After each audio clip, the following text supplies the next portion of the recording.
Hi everybody, it's John Wheatcroft here. It's my great pleasure to be hosting the jazz guitar course for IGF in August this year. So I'd just like to take a few moments to share some insights into the kind of activities and type of material that we'll be covering throughout the week.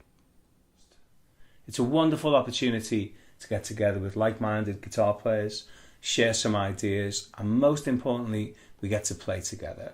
It culminates in a concert at the end of the week, but during the week, we really encourage you to get involved in jamming, really getting together to play through some standards, to exchange some ideas on soloing, some rhythm guitar things, and just the general experience of playing together as a jazz guitar player. You don't necessarily need to be a jazz specialist to get a lot from this course, because the intention is that we cover all of those skills during the week that will have you ready to play the tunes and the final performance at the end of the week. So what I'm going to do today is just talk you through a few ideas that are reminiscent of the kind of things that we could cover in class. So we're going to look at a soloing idea, we're going to look at some chord melody, and we're also going to look at some walking bass.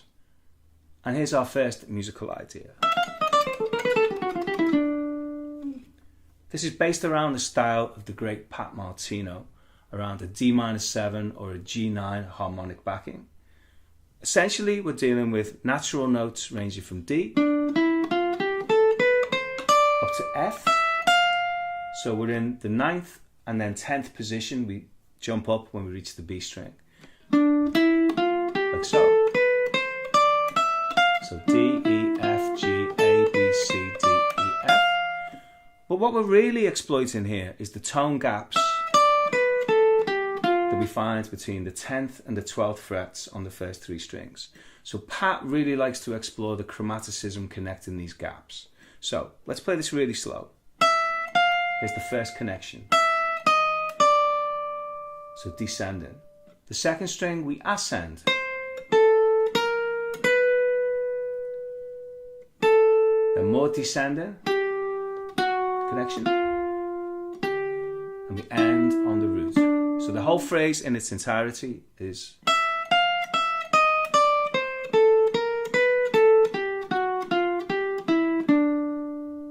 one more time.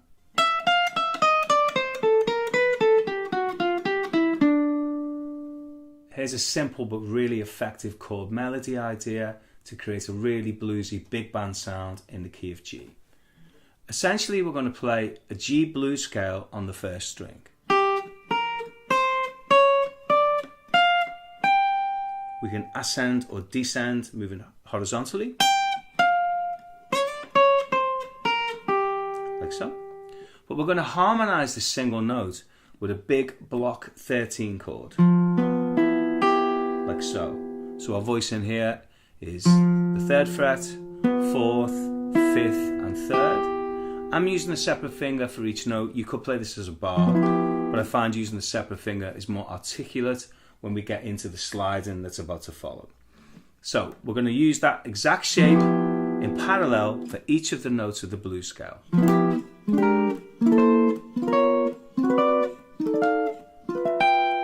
Like so. So now we have a harmonized scale.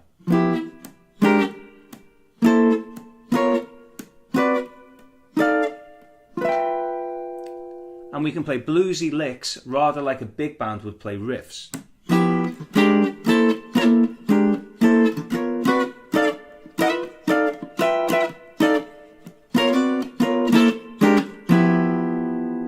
Simple but really effective. Octave displacement is a great way to make your line sound more saxophone-like. Let's begin with a typical 2-5-1 arpeggio connection line. Here's D-7, here's G7 flat 9,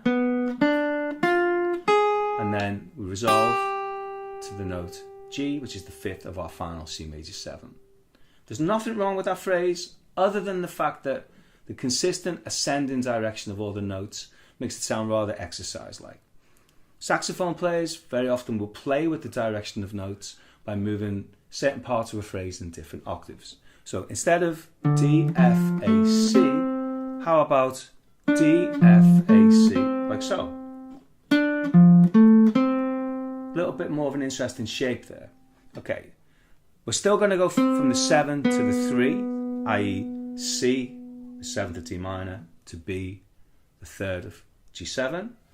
Instead of now going B, D, F, A flat, I'm now going to go B, D, F, A flat. Exact same notes, again, much more interesting shape. So, version 1. Version 2.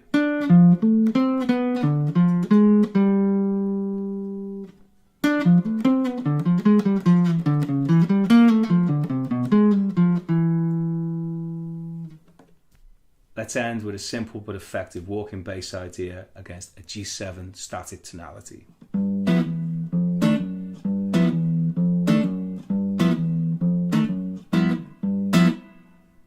The trick to this is maintaining two different rhythmic feels. The bass notes are generally speaking going to be long and legato like a bass player, whereas the punctuated, syncopated notes in the treble are played short. That's one of the reasons why it's usually a good idea to avoid bars. If you do play these with bars, it's very difficult for the index finger to do two feels at the same time. So the index finger is devoted to the bass note, which allows it to remain on the string so the notes can sustain.